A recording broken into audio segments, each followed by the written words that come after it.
The Lord bless you, precious family. Recently, a very holy young man in our community was disappointed in love, and my heart hurts for this precious brother. Jesus answered me. Disappointment in love is one of the most painful things a soul can endure, and I dread it from my children. Lord, what do I say? What you have already said is good. Certainly you can write to her and explain this life more thoroughly so that she is not tormented with lies and operating out of fear. She is young and very much for herself. Married life requires you to live for your spouse as God moves you. Not everyone wants to die to themselves, especially the young who have their own dreams, mostly formed by what society values. Those who keep their lives will lose them, and those who lose them for my sake will find them. You have a wonderful group of people here who abandon their own ways and lives and look at the fulfillment of their relationship with me, and you will see the greatest treasure one could ever want. Are they happy?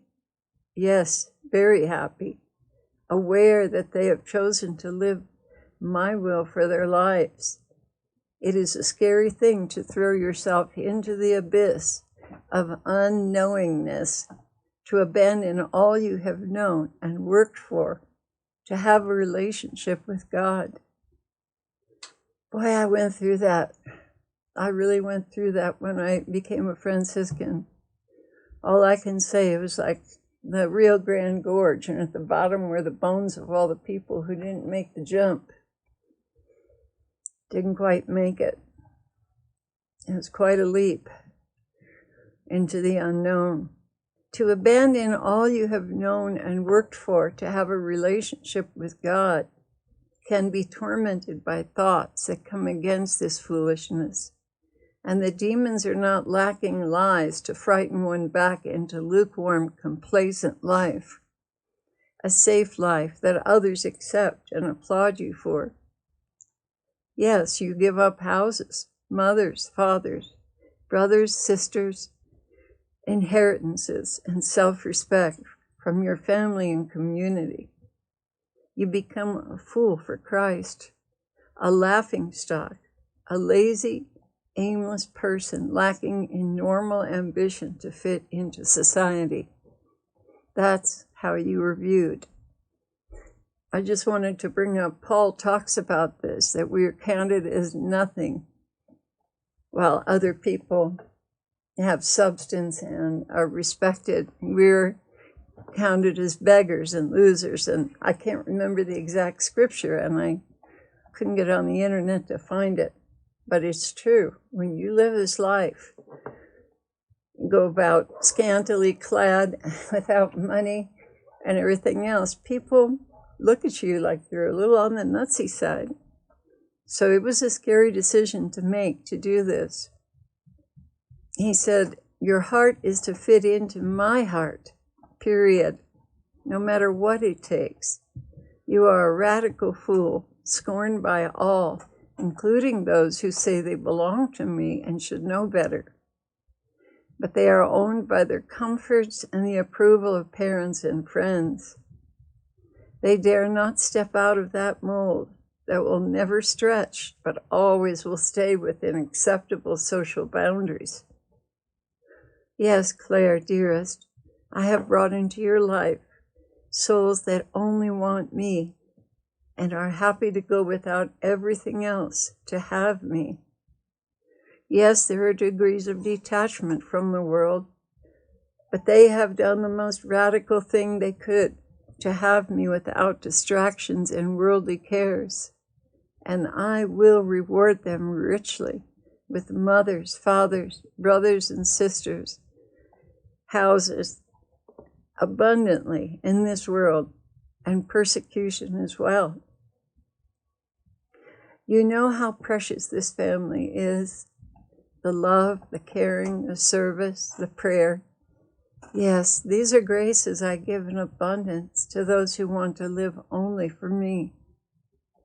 To them I give the choicest spiritual gifts, and they are dressed as a bride awaiting her husband, adorned with precious stones and choice pearls, gems not of this world, which they shall wear for eternity.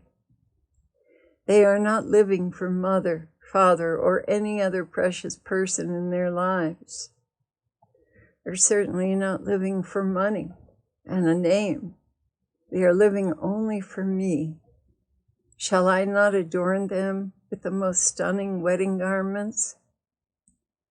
When heaven looks in on this little community, they see brides walking around in dazzling brightness, ready for their husbands to be. When he said that, I saw the spruce forest, dark and lush, spotted with stands of beautiful white aspens. It was nighttime, since we're living in the darkness until Christ comes to rule and reign. And walking through the forest were brides, dressed in luminescent white garments that shed light upon all the trees they passed by. Jesus continued, You do not see what those in heaven see. Your eyes are not yet open to the light that you emanate, but you shine nonetheless. All of you, in your evangelical poverty, are the richest among men on earth. There are none that shine as brightly as my brides. This is the reward on this earth for those who have recognized how foolish it is to live for themselves, or even worse yet, their friends and relatives. The light within them is burning and transforming them every day in preparation for heaven.